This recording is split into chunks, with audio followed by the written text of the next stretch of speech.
Good evening friends.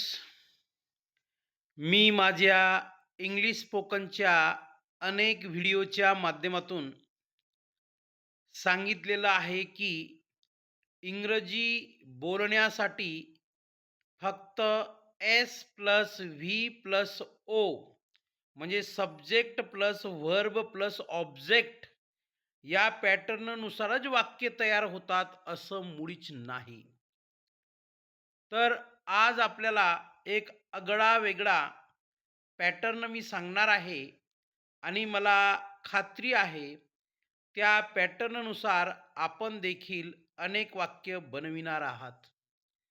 आजचा pattern आहे S. S म्हणजे सब्जेक्ट, सब्जेक्ट म्हणजे कर्ता. या सब्जेक्ट नंतर आपल्याला व्ही म्हणजे व्हर्ब क्रियापद घ्यायचं आहे आणि त्याच्यानंतर शेवटी ए म्हणजे ॲडव्हर्बियल किंवा तुम्ही ॲडव्हर्ब देखील म्हणू शकतात. म्हणजे नेहमीच subject plus verb plus object या पॅटर्ननुसारच वाक्य तयार होतात असं नाही. तर subject plus verb plus adverb याच्या मदतीने देखील लाखो करोडो वाक्य आपण बोलू शकतो. आता ॲडव्हर्ब म्हणजे काय नेमकं मराठीमध्ये क्रियाविशेषण, राईट? तर आजचा आपला पॅटर्न आहे एस प्लस व्ही प्लस ए. एस म्हणजे सब्जेक्ट, व्ही म्हणजे व्हर्ब आणि ए म्हणजे ॲडव्हर्ब, राईट? तर बघा या पॅटर्ननुसार वाक्य कशी तयार होतात. पहिलं वाक्य मी वाचत आहे बघा. आय रन फास्ट, मी वेगाने धावतो. आता आय हा सब्जेक्ट आहे, रन हे व्हर्ब आहे आणि फास्ट हे ऑब्जेक्ट नाही तर ते ॲडव्हर्ब आहे, लक्षात घ्या. आय रन फास्ट, मी वेगाने धावतो. शी सिंग्स ब्युटिफुली, ती सुंदर गाते. ही वॉक स्लोली, तो हळू चालतो. तर या वाक्यामध्ये ही हा सब्जेक्ट आहे, वॉक्स हे क्रियापद आहे आणि स्लोली हे ॲडव्हर्ब आहे. दे अराईव्ह अर्ली, ते लवकर आले. वी स्टडी टुगेदर, आम्ही एकत्र अभ्यास करतो. बर्ड्स फ्लाय हाय, पक्षी उंच उडतात.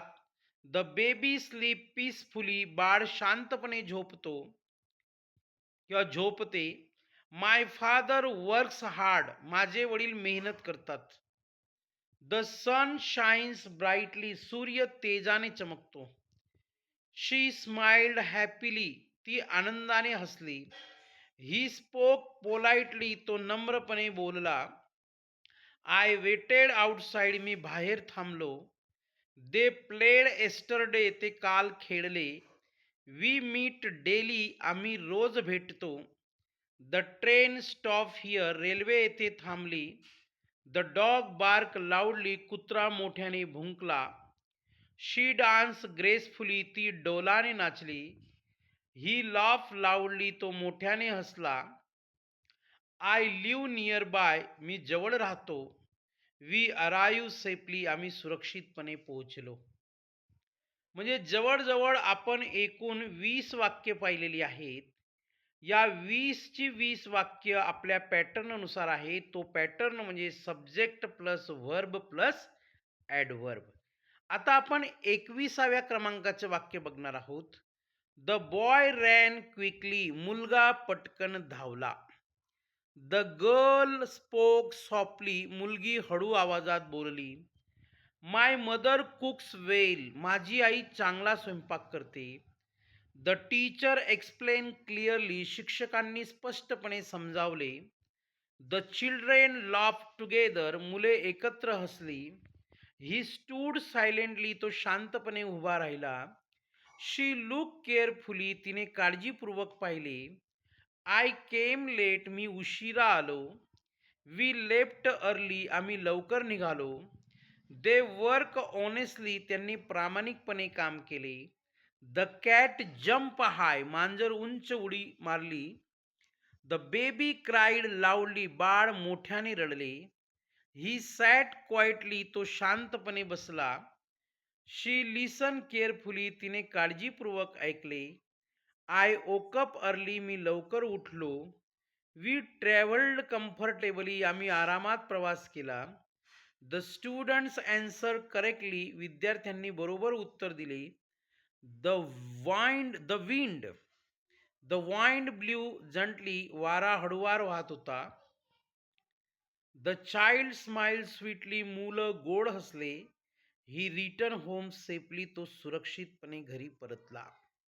या 40च्या 40 म्हणजे 40 वाक्यांचं जर आपण व्यवस्थित निरीक्षण केलं, तर या 40 वाक्यांच्या शेवटी लक्षात घ्या बरं का, या 40 वाक्यांच्या शेवटी जेवढे काही शब्द आहेत, शेवटचे शब्द, ते सर्व ॲडव्हर्ब आहेत.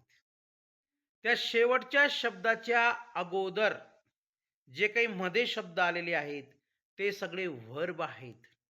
आणि त्या व्हर्ब नंतर सुरुवातीला जेवढे शब्द आलेले आहेत, ते तेवढे सगळे सब्जेक्ट आहेत. हे आपण आवर्जून लक्षात घ्या. एकदा पॅटर्न समजून घ्या. मी माझ्या शिकवणीतून, माझ्या अध्यापनातून, माझ्या पॅटर्नतून विद्यार्थी असतील, पालक असतील, नोकरदार असतील, कोणीही असतील, एनीबडी नो प्रॉब्लेम. प्रत्येकाला मी सांगत असतो, की तुम्ही कोणतीही गोष्ट, कोणत्याही विषयाची पाठ करू नका. म्हणजे डोंट लर्न बाय हार्ट. पाठांतर करू नका.